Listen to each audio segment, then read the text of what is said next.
하나님을 오해한 탓에 주님께로 달려가지 못하는 사람들이 의외로 많이 있습니다.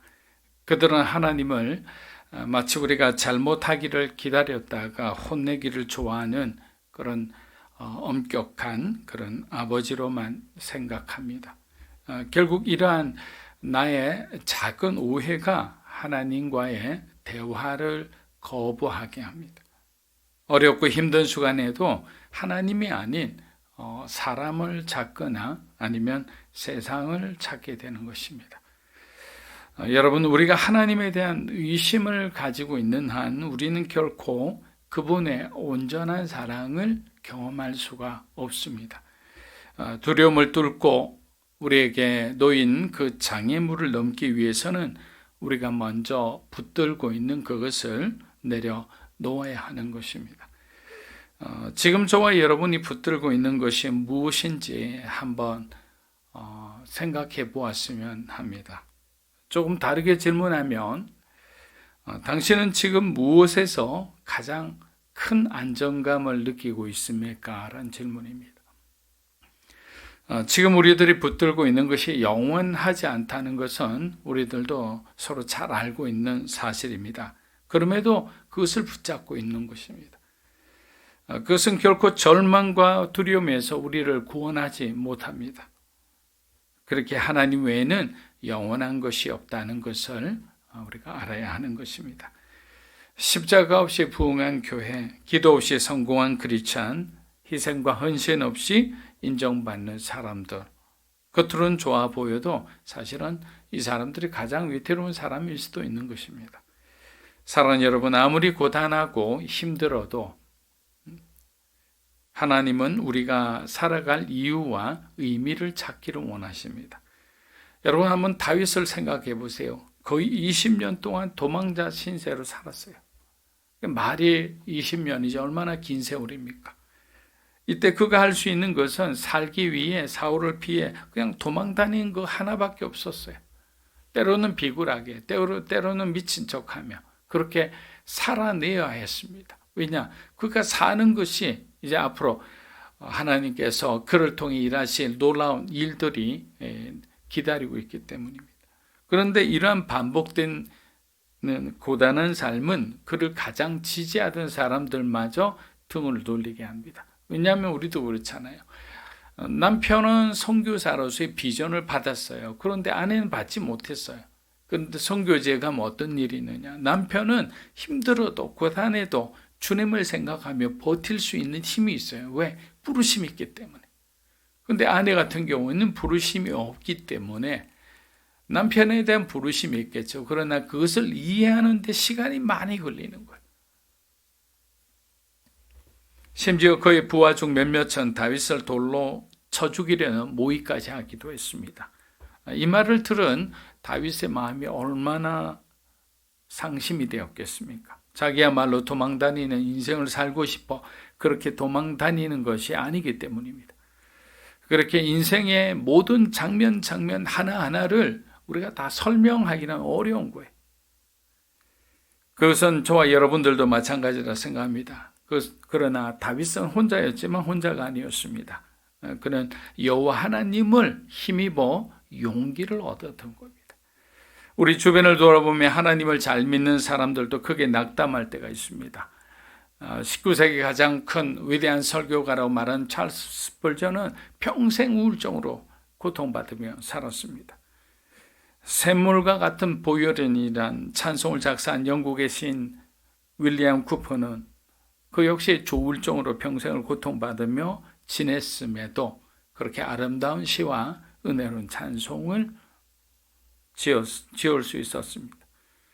잠언서 3장 5절 말씀은 선택의 기로에 있는 많은 사람들에게 우리가 나아가야 할 그 방향을 보여주고 있다고 생각합니다. 우리 잠언서 3장 5절입니다. 한번 읽어보겠습니다. 너는 마음을 다하여 여호와를 신뢰하고 내 명철을 의지하지 말라. 여호와를 신뢰하고 내 명철을 의지하지 말라라는. 사랑하는 여러분, 끝날 때까지 끝난 것이 아니죠. 하나님이 개입할 수 있는 시간은 단 1초면 되는 거예요. 단 1초 안에도 하나님은 역사를 바꿀 수 있고요. 우리 인생을 바꿀 수 있는 거예요. 빌립보서 1장 7절입니다. 내가 너희 무리를 위하여 이와 같이 생각하는 것이 마땅하니 이는 너희가 내 마음에 있으며 나의 매임과 복음을 변명함과 확정함에 너희가 다 나와 함께 은혜에 참여한 자가 됨이라. 자, 내가 너희 무리를 위하여라는 구절이 먼저 눈에 띕니다. 여기서 무리라는 것은 빌립보 교회 모든 성도들을 의미합니다. 모든 성도. 바울은 어떤 한 특정한 사람만을 위해 기도하지 않았습니다. 바울은 지금 빌립보 교회의 모든 성도들을 위해 기도하고 있는 것입니다. 자신을 좋아하는 사람이건 자신을 지지하는 사람이건 또 자신의 반대하는 입장에 있는 사람이든 또 자신을 기만하고 자신을 비방하는 사람이든 관계없이 빌립보 교회에 속한 모든 성도들을 위해서 바울은 정성을 다해 하나님 앞에 기도하고 있는 것입니다. 사랑하는 여러분, 우리를 반대하는 사람을 위해 기도한다는 것은 사실 쉽지 않습니다. 그러나 그런 사람일수록 우리가 더욱더 기도해야 되는 이유들이 있는 거예요. 우리들의 삶 속에 많은 장애물과 어려움들은 사실 대부분 서툰 인간관계로부터 시작됩니다. 함께 일하다 보니 크고 작은 오해가 생길 수가 있죠. 근데 그것을 제대로 풀지 못해 단단히 굳어지다 보니 서로를 향한 적대감을 우리는 가지게 되는 거예요. 제가 일본에서 처음 방송 사역을 시작할 때 현재 원로 목사님으로부터 조언을 들은 적이 있습니다. 그분께서 일본 여기 CGN이 여기 와서 해야 할 것은 9명의 친구를 만드는 것보다 1명의 적을 만들지 마세요라고 부탁을 했어요. 9명의 친구는 우리를 도와줄 수 있죠. 그러나 정말 위기의 순간에 되면 진정한 친구는 별로 남지 않아요. 다 도망가고 없습니다. 그러나 그 1명의 적이 마지막까지 우리를 물고 그냥 놓아주질 않는 거예요.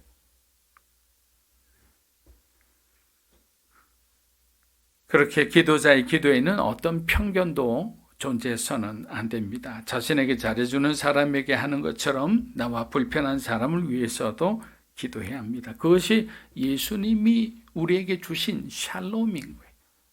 샬롬은 어떤 일방적인 사람, 내 좋아하는 사람들과만 평화를 누리라는 것이 아니라 나와 대척하는, 전쟁하는 그들을 위해서라도 나는 샬롬을 해야 되는 거예요. 빌립보서 1장 8절입니다. 내가 예수 그리스도의 심장으로 너희 무리를 얼마나 사모하는지 하나님이 내 증인이시다. 자, 이 편지는 빌립보 교회 모든 교인들에게 읽혀지게 되어 있습니다. 아마도 에바브로디도를 통해 편지가 전달되고 주일 예배 때 대표자가 바울의 편지를 읽는다고 상상해 보십시오. 바울은 옥중에서도 빌립보 교회를 향한 자신의 정말 진짜 마음을 전달하는 거예요. 여러분, 진심은 이렇게 서로 통한다고 그러잖아요. 그런데 아무리 진심인 척해도 정말 거짓된 마음은 사람을 감동할 수가 없어요. 그런데 진실로 된 그 말 한마디 한마디는 다른 사람에게도 감동으로 전달되기 때문입니다. 여기서 무엇을 알 수 있습니까? 바울의 빌립보 교회를 향한 사랑은 예수님이 먼저 바울에게 부어주신 그 한없는 사랑이라는 거예요. 이것이 왜 중요합니까? 먼저 우리가 하나님의 사랑을 받아본 자는 그 사랑을 줄 수가 있는 거예요. 그런데 내가 부모님의 사랑을 충분히 받지 못했으면 그 어떤 굴곡진 그 사랑의 어떤 그 파편들이 남아서 다른 사람을 내가 온전히 신뢰하고 사랑할 수 없는 사람이 돼요. 그래서 그것이 회복되는데 시간이 걸리는 거예요. 하나님의 사랑을 먼저 온전히 받으라는 거죠. 그는 이렇게 말합니다. 인간적인 나의 정을 넘어서 그리스도께서 너희를 사랑하시는 그 마음을 내게 부어주셨다. 지금 내가 너희를 사랑하고 특히 반대하는 사람들은 마음이 찔릴 수도 있지만 내가 너희를 사랑한다는 것이 왜 진심인가? 하나님께서 내게 그 마음을 주셨다라는 거예요. 너희를 사랑하는 마음을 주셨기 때문에 그것은 진심이다. 그 사랑을 느끼는 순간 내 안에 있는 원망과 너희를 향한 아픔과 서운함들이 싹 사라졌다는 거예요. 그래서 지금 내가 너희에게 고백하는 너희를 향한 사랑은 나의 일그러진 기울어진 편협한 사랑이 아니라 예수님이 주신 너희를 향한 진실된 사랑이니 너희가 믿어도 된다라는 거예요. 우리가 누군가를 위해 기도할 수 있게 되는 것은 하나님의 사랑이 우리 가운데 풍성하게 부어지고 채워진 시간이에요. 그럼 나도 이제 누군가를 위해서 내 안에서 이렇게 내 탱크가 이 정도 되면 이 정도 되는 것은 나를 위한 사랑이에요. 남을 위해 흘러갈 수가 없어요. 그런데 하나님의 사랑을 갈구하고 하나님께 더 가면 갈수록 내 탱크에 있는 이 사랑이 어떻게 됩니까? 흘러 넘쳐 나오는 거예요. 그것을 우리가 뭐라고 얘기하느냐? 충만이라고 이야기해요. 우리가 성령 충만하세요. 그런 거. 성령으로 그냥 나만 어떻게 복받고 마는 것이 아니라 하나님 주신 그 복이 흘러 넘쳐서 내 가족들, 내 친지들, 내 이웃들, 나와 함께 하는 그 모든 현장이 복받게 해달라는 거예요. 그렇지 않으면 우리들의 사랑으로는 절대 품을 수 없는 사람이 너무나 많아요. 부모 형제도 마찬가지입니다. 마틴 로이드 존스 목사님은 바울의 기도를 이렇게 평가합니다. 바울의 기도는 늘 주의 깊게 살펴보아야 합니다. 그의 기도는 형식적으로 덧붙이는 말이 아닙니다. 의뢰하는 말이나 곁다리로 끼워 넣는 기도가 아닙니다. 바울의 기도는 항상 지적이며 사려 깊은 특징을 보입니다. 가슴으로 기도하는 것이 아니라 머리로도 기도하는 것이 바울의 기도의 특징입니다. 즉 바울의 기도는 인간에 대한 깊은 이해와 묵상과 배려 가운데 드려지는 사랑의 기도. 빌립보 교회 성도 한 사람 한 사람을 묵상하며 그들을 마음에 품고 그들을 마음에서 녹이면서 결국 한마디 한마디 정제된 그 단어가 튀어나오는 거예요. 그 기도에는 능력이 나타납니다. 그 기도를 받은 교회와 성도들이 변화되기 시작한 것입니다. 사랑하는 여러분, 우리들의 기도도 바울의 기도처럼 영혼을 향한 뜨거운 눈물이 있었으면 합니다. 동시에 모든 상황을 지혜롭게 판단할 수 있는 그런 통찰력을 가지게 되시기를 주 이름으로 축복합니다. 빌립보서 1장 9절에서 11절입니다. 내가 기도하노라 너희 사랑을 지식과 모든 총명으로 점점 더 풍성하게 하사 너희로 지극히 선한 것을 분별하며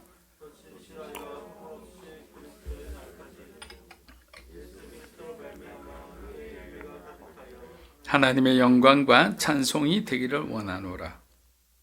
바울은 빌립보 교회 성도들의 영적인 성숙을 위해 지금 몇 가지 기도하고 있습니다. 그가 첫 번째로 기도한 것은 사랑이었습니다.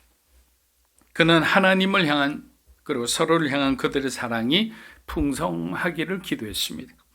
그러나 바울이 말하는 사랑은 어떤 감정적인 사랑이 아니라 하나님의 도를 알아감에 따라 성도들은 더 강렬한 교제와 사랑을 경험하게 될 것이다 라는 거예요. 여러분, 이 말씀이 정말 중요합니다. 이 말은 우리가 예수님에 대해 공부하며 알아가는 것이 왜 중요한지를 지금 바울이 얘기해 주고 있는 거예요. 여러분, 문자적으로 십자가와 부활을 알고 있던 사람이 그 의미를 성령께서 알려주는 순간 소위 180도 우리 인생이 변하는 사건이 일어나는 거예요. 그냥 예수님 십자가 죽으셨지 부활하셨지가 아니라 정말 그 사랑이 얼마나 깊은지, 또 그것이 영적으로 나에게 어떤 의미가 있는지, 나의 모든 죄가 예수 그리스도께 전가되고 주님의 의가 내게 더딥혀지는 그 칭의의 사건이 일어나는 것이 나에게 어떤 의미를 부여하는지 그것을 아는 순간에 우리는 변하는 거예요. 하나님을 향해 헌신하게 되는 거예요. 내가 사는 이 시간이 소중하게 여겨지는 거예요. 그것이 나를 위한 삶이 아니라 그리스도를 위한 삶으로 우리의 목적이, 우리의 방향이 바뀌게 되는 거예요. 성경 지식이 들어가는 순간 나의 과대 포장된 여러 감정들이 제어되기 시작합니다. 그리고 우리는 더 이상 육체의 노예가 되지 않고 말씀에 순종하는, 말씀의 가르침을 따라 살아가는 사람이 되는 거예요. 그렇게 되니 목회자가 단지 설교만 했을 뿐인데 성도들이 서로 알아서 화해를 하고 서로를 위해 기도하고 복음을 위해 살고자 하는 거예요. 바울은 바로 사랑 안에서 그러한 것을 깨달을 수 있는 통찰력을 갖기를 소망한 거예요. 사랑이란 말했지만 사실은 그 사랑은 그냥 감성적인 사랑, 주님이 우리를 위해 주셨군, 이게 하는 거예요. 그 사랑을 알기를 원했던 거예요. 두 번째 바울의 기도는 이러한 그리스도의 사랑 안에 하나님을 아는 지식으로 빌립보 성도들의 삶이 충만해지기를 기도하고 있습니다. 여기서 말하는 지식이란 세상의 지식이 아니라 하나님 나라를 이해하는 데 필요한 온전한 영적인 지식을 말하는 거예요. 영적 지식에는 우리가 영적으로 체험하는 것과 은사를 통해 하는 경험적인 지식들도 있습니다. 반면에 우리가 말씀 묵상, 매일 큐티를 하고 그리고 성경 공부를 통해서 알아가는 어떤 성경의 지식적인 지식들도 있습니다. 바울은 빌립보 교인들이 하나님을 알아가는데 열심을 내기를 바라는 동시에 조금 더 체계적으로 하나님을 잘 알게 되기를 원했던 것입니다. 마지막 세 번째 기도는 총명을 위해 기도했습니다. 총명은 분별력, 판단력으로 해석하기도 합니다. 바울이 말한 총명은 악에서 선을 분별하는 능력입니다. 초대교회는 바로 이러한 능력이 필요했습니다. 유대주의자와 영주주의자들이 활동하면서 거짓 교사와 거짓 교훈이 동시에 등장했기 때문에 지금 우리가 살고 있는 세대는 선악이 혼잡해 있는, 사실 가치 판단이 잘 안 되는 그런 세상입니다. 과거에는 정말 입에 꺼내기도 힘든 그런 죄들이 지금은 아름답게 미화되고 있는 그런 세상입니다. 바울은 빌립보 교회가 하나님의 소리와 세상의 소리를 분별하기를 원했던 거예요. 소리가 섞이기 시작하니까 갈등이 일어나고 혼란이 일어나고 분열이 생기기 시작하는 거예요. 제가 예전에 말씀드렸잖아요. 소리가 있다면 시그널이 있다고. 소리에 하나님의 메시지가 담긴 것을 우리는 시그널이라 하는 거예요. 하나님은 우리에게 소리를 들려주는 게 아니라 메시지를 전해주기를 원하시는 거예요. 근데 세상은 우리로 하여금 우리의 감정을 건드리는 거예요. 우리의 어떤 심장을 막 격동시키는 거예요. 흥분시키는 거예요. 그것은 메시지가 아닙니다. 바울은 인생을 살면서 크고 작은 장애물 한두 번 겪어보지 못한 사람 없을 겁니다. 그런데 문제는 뭐냐? 같은 문제를 우리가 반복해서 겪고 있다는 거예요. 우리가 겪은 문제에 교훈이 없다는 것이 문제인 거예요. 우리가 만약에 그 교훈이 있다면 그 교훈을 따라서 다시는 같은 문제를 반복하지 않을 건데, 그것을 계속 우리가 반복적으로 한다는 것은 하나님이 우리에게 주시는 메시지, 교훈을 우리가 받지 않고 있다는 증거입니다. 사랑하는 여러분, 우리는 이미 나를 받고 살아가는 사람들입니다. 작게는 저와 여러분이 이 땅에서 살아가는 유한한 생명의 날일 겁니다. 하지만 인간의 날은 우리의 관심사가 아닙니다. 10절에서 말하는 그리스도의 날이 중요합니다. 모든 것을 해결해 주시는 진정한 자유와 평화와 그리고 안식과 기쁨이 넘치는 그 구원의 날을 위해 오늘을 살아가는 것입니다. 그 날을 볼 수 없다면 우리의 오늘은 어두울 수밖에 없습니다. 반면에 그 날을 바라볼 수 있다면, 그 영적인 깨달음이 있다면 우리들의 오늘의 삶은 희망의 빛으로 변하게 될 것입니다. 한번 생각해 보십시오. 내가 아무리 잘 살고 내 주변이 뭔가 이렇게 편하게 돌아간다 해도 내가 영원한 내일을 볼 수 없다면 내 삶은 우울할 수밖에 없어요. 불안할 수밖에 없어요. 이것이 영원히 지속되지 않는다는 그런 불안을 누구나 가지게 되는 거예요. 그러나 지금 우리의 삶이 내 생각대로 내 마음대로 지금 되지 않지만, 또 많은 불편함이 있지만 내 마음속에 영원한 하나님 나라를 품고 있다면 나의 오늘의 현실은 세상적으로 볼 때는 무척 고단한 삶이지만 내 마음에는 이루 말할 수 없는 하나님이 주시는 평화가 내 삶을 주장하고 있다는 거예요. 그것이 그리스도인과 예수를 믿지 않는 사람들의 너무나 극명한 차이라는 겁니다. 우리들도 바울처럼 모험으로 가득한 삶, 위험과 불확실성으로 가득한 삶을 살아가기 위해선 우리 인생에 대한 나의 지배력을 낮추고 그리고 하나님과의 친밀함을 통해 하나님이 우리 인생의 주권자가 되도록 나의 인생을 직접 지배해 나가시도록 우리가 물러나는 것이 현명한 그런 우리의 행동이고 선택이라 생각합니다.